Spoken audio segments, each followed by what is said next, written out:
Hi lovely people, hope you're all well. I'm just filming this on the last day in February.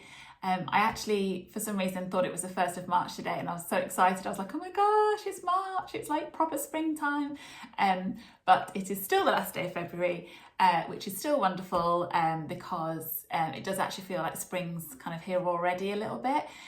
There's some amazing crocuses in the parks here in Edinburgh. Seen quite a few daffodils coming up, and loads of buds have just started to like come out on the trees and the shrubs here. So it's getting that feeling of spring, and also the birds are really like chattering away. So it's so nice to have like more of that bird song in the air. So yeah, definitely feeling all the spring feels today. So I'm just doing my February vlog. And it's also like last month, this one's also a little bit different to what I normally do. So basically I've started a nature journaling educator workshop, and it's all online, and so I'm working through these sessions, and I kind of thought it'd be quite nice to show you my journal that I've been working on. So I only started this in the middle of this month, so I've only been doing it for like a couple of weeks. So I've got 2 pages from the first session and 1 page from the second session, and I'm really enjoying it. And it's something where I'm not sure if I will actually become like an actual nature journal educator, because I'm just sort of starting out in that world. So I'm just kind of really using it more as a tool of seeing if it's something that I would actually like to kind of practice for myself, kind of day to day. And it's something that I've wanted to do for ages. I've always, like for a long time now, kind of thought I'd love to just sit, with nature, or looking at nature images that I've taken from a walk I've just been on, and kind of journal them. I'm also following a lot of people who do kind of like sketch journals, and a lot of them do more of like a sort of day in the life kind of thing, so it's not specifically nature journaling. So I'm quite interested to maybe like meld the two together, and yeah, so like I say, I'm just starting out on this journey, so I've got lots of ideas kind of going around in my head, but who knows, maybe one day I will actually look to kind of run nature journaling classes. I'll just see how this course goes, and see if I feel like it's something kind of that I want to go down that route, or if I just kind of want to do it as sort of my own kind of practice. So I'll keep you posted, see how it goes. But yeah, I thought you'd like to see it. I've also invested in terms of like filming the things that I journal, I've invested in this bit of kit that I'll just show now. And I'm actually using it to hold the camera now, which is so handy, because before I just had like it was like this big, like a little kind of 3-pronged mini sort of tripod, and I feel like it was always, because it was only this big, sort of when I'm filming like this, the angle was quite sort of low, and I would always like stuck it on books. But this piece of equipment, which I've literally just used for the first time today, I'm finding it already like so amazing. And I've got the ring light on, and I've got it on, there's like 3 different settings. There's like I think it's like a natural, a cool, and warm light. And I've actually got it on the warm light because obviously I'm so pasty from the winter, so I'm kind of like trying to like bring a bit of warmth onto my face. So that's quite a nice little bonus as well. So I'll crack on and show you my nature journal. I'll show you the kind of the actual journal itself. So basically, it's this one. I actually got this when my dad died.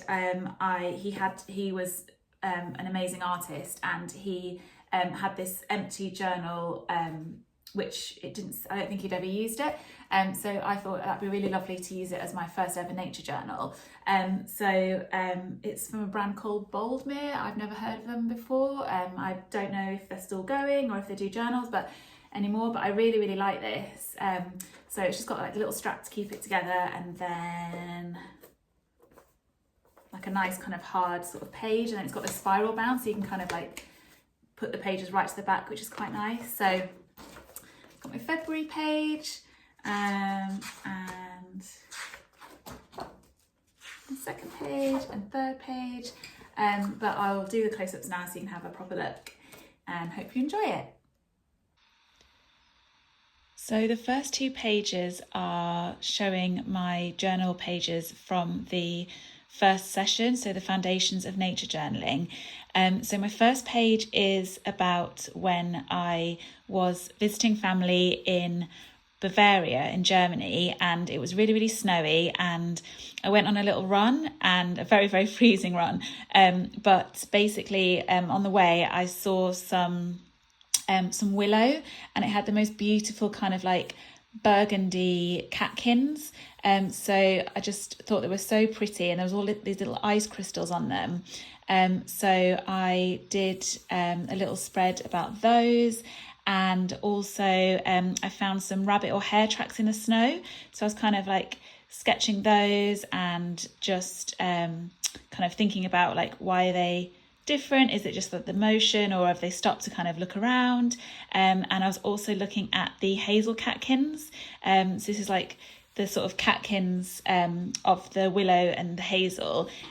These are like some of the top things that I look for at the beginning of spring, and they're like one of the very first signs of spring. So these guys just make me so happy. So I really wanted to kind of concentrate on these, and also it's just one of the sort of main signs of interest within nature at this time of year, because obviously nothing's very green. Things are like just about to come out to burst into life, but not quite there yet. So I really love like looking for these and kind of concentrating on these. So yeah, I just did a little sort of look at these, kind of did a February title block, and just sort of noting the date, the location, the time, and the weather and the temperature. Here, the second sheet in this session was looking at a garden snail shell that I found in my garden.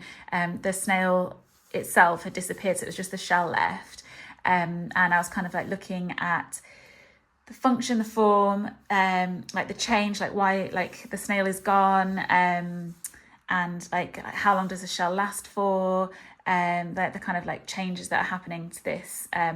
It used to be a home for a snail, it's not anymore. And then also like how long does it take to kind of disintegrate and wear down. They're quite obviously like hard shells, so I'm assuming snail shells stay around for like a good long time. But I was just kind of wondering about that, and connection to other things. The spiral is the Fibonacci sequence, and it's found a pattern that's found throughout kind of mathematics and nature as well, and like kind of causation, like why is it brown? Is it like to merge in with the soil, so it kind of camouflages it, and sort of like it's hard, so it's like protecting the sort of soft snail, because the snail can retreat fully inside the shell, so it's a good sort of protective home for it. So just kind of like looking at all these different things, and also taking the snail shell and looking at the shell in different angles as well. So yeah, like it's quite meditative once you like really start looking at something up close, I found. So the patterns of this snail shell are just so beautiful. In fact, I've got it, let me just grab it.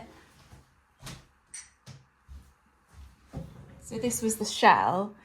So yeah, like once you really start kind of like looking into it in depth, it's just really, really, really beautiful. And it's one of those things, it's like, oh, it's like a snail shell. You sort of, you see snails all the time, out and about in the garden, and don't really give them a second thought, I suppose. But actually, if you look up close, you just see this such intricate beauty, really lovely. And then the next session, which was Curiosity and Science, I looked at a fern stem, and I was looking at the spores, and I was wondering about, I was sort of seeing these gaps sometimes in the sort of sequence of spores, and I was kind of thinking, do spores fall off? And that's like where they land is where they germinate. Like I wasn't really sure how it all worked. So I kind of made that assumption that these kind of gaps, is that like the whole spore falls off, and that's the spore kind of like going off to like doing its reproductive job. So I didn't really know, and I didn't want to Google anything. I just kind of wanted my own curiosity to kind of lead the way. So I basically have this newest, I say newer, but it's February here, so like nothing is particularly new in the garden, but you know, new-ish, it's kind of still quite green leaf, and then well, stem with leaves on, and then I went and got like a really aged leaf, so like it was all very brown and kind of starting to curl and stuff, and just to kind of compare the amount of spores. So I was like measuring the leaves on both and kind of comparing, and then like counting the spores and then comparing same sizes to same size leaves to the leaves on the older one. And basically I kind of found they were like roughly the same, so I don't think they do fall off when they get older. I think what might actually happen is that the spores that to us look tiny, but I think within those, that kind of like cluster is like probably like tons of actual tiny little spores, and they probably just come out, and this is probably just like the main body, like the main kind of core of the spore body, and then like the little spores are inside and fall off. Still haven't googled it, so I actually don't know like the ins and outs of it, but it was interesting just to kind of really investigate something and really kind of like wonder and kind of be curious and make a hypothesis and a prediction, and do like a bit of a sort of science test, I suppose, and kind of just see if what you thought was right. So these are my pages for February, and it's March tomorrow here, so a set of pages for March will be on their way. So I'll do like a new little title block on this next page, and carry on with the sessions and take it from there, because I'm really enjoying it, and I'll hopefully next month be able to show you more of what I've done. So I hope you enjoyed looking at my journal up close, and just a little end note to say that I think from now on in my YouTube videos, for the foreseeable future anyway, I'll be concentrating more on my nature journal as kind of like the focus of the YouTube channel. So I hope that's something that you'll enjoy, and I'm quite excited to kind of do the sort of filming of me showing you the pages, but also like actually drawing the pages, and also kind of showing you the spots where of like the actual like things that I'm journaling, so the landscape or the plants or the wildlife that I'm actually journaling as well. So hope you enjoy this little like shift in my videos, and really hope you all have a good March. Okay, bye.